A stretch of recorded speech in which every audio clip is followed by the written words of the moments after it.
চাচ্ছি ইসির কল কবজা কলকাঠি নাড়িয়ে একটি দল নির্বাচনের মাধ্যমে আওয়ামী লীগকে পুনর্বাসন করার প্রচেষ্টা চালাচ্ছে।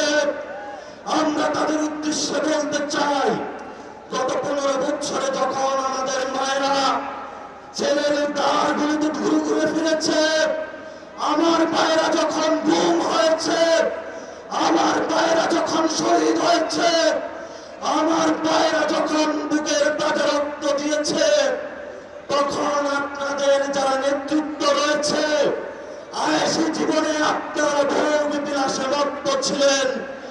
আওয়ামী লীগের সাথে কনস্পাইরেসি করে যখন এই পল্টন ময়দানে যখন বাইতুল মুকাররমে অসংখ্য সমাবেশের ডাক দেওয়া হয়েছে, পুলিশের অস্ত্রের মুখে তারা রক্ত দিয়েছে, আর ওইখানে আপনারা রোমে বসে নেগোসিয়েশন করেছেন।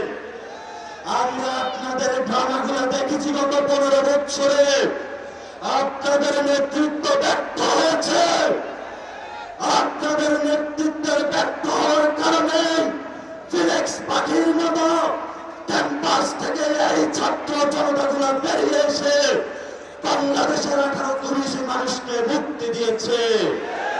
ভবিষ্যৎ বাংলাদেশে যদি নেতৃত্বের প্রশ্ন আসে, তাহলে এই ছাত্ররাই নেতৃত্ব দিবে, এই ছাত্ররা সচিবালয়ে নেতৃত্ব দিবে, এই ছাত্ররা আর্মিতে নেতৃত্ব দিবে, এই ছাত্ররা বিশ্ববিদ্যালয়ে নেতৃত্ব দিবে, আর এই ছাত্ররা পার্লামেন্টে নেতৃত্ব দিবে। আমরা পার্লামেন্টে যারা গত 15 বছরে টাকার পাহাড় বানিয়েছে, ব্যাংকিং ব্যবসা করেছে, চাঁদাবাজি করেছে নেগোসিয়েশন করে, আমরা ভবিষ্যৎ পার্লামেন্টে আর তাদেরকে দেখতে চাই না।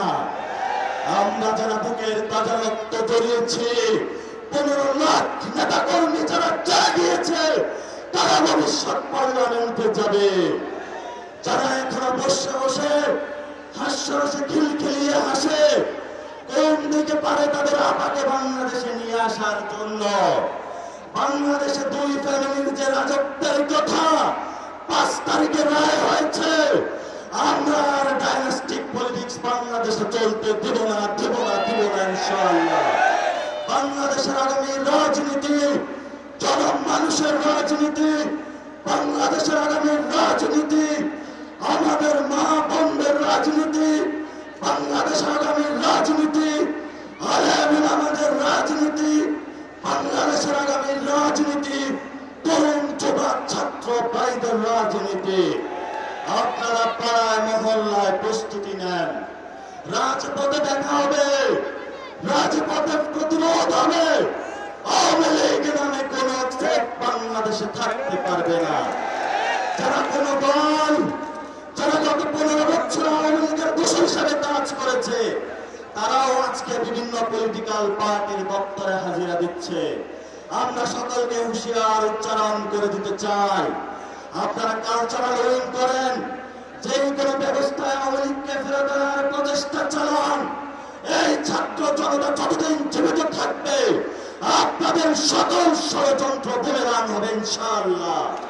সেই বিপ্লবের ডাক দিয়ে পাড়ায় মহল্লায় মঞ্চ বানিয়ে, আওয়ামী লীগ প্রতিরোধ মঞ্চ বানিয়ে, আওয়ামী লীগকে সাংগঠনিকভাবে নিষিদ্ধ, তাদেরকে নির্বাচন কমিশন থেকে প্রতীক বিলোপ এবং তাদের নিবন্ধন বাতিল করা পর্যন্ত আমরা রাজপথে থাকবো ইনশাআল্লাহ। সেই প্রতিশ্রুতি কি দিতে রাজি আছেন? সবাই হাত তুলে আজকে শপথ দিয়ে, যতদিন বাংলাদেশ থাকবে, যতদিন আমাদের বুকে রক্ত থাকবে ইনশাআল্লাহ বাংলাদেশ আওয়ামী লীগ ফেরত আসবে না।